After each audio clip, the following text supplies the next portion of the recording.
وخاصه ان الشوط الثاني البحرين صعبوها عليكم اكثر واكثر.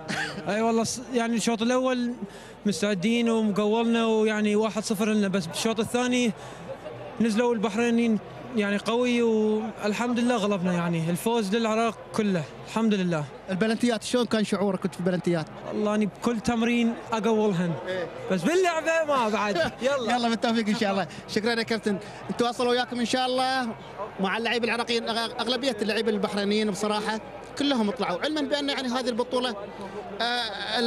البطوله يعني بالنسبه للبحرينيين خلاص انتهت، فشيء طيب ان اللعيبه يطلعون اعلاميا ويتكلمون مع الاعلاميين. هاي فرصه يعني مناسبه حق ان اللاعب يطلع اعلاميا مع الاعلاميين، لكن يعني مش عارف والله ليش لحد الان الاداريين البحرينيين ماسكين اللعيبه لين الحين بعد، خلاص انتهت البطوله بالنسبه لهم، ولا يبون المركز الثالث، المركز المفروض المركز الاول.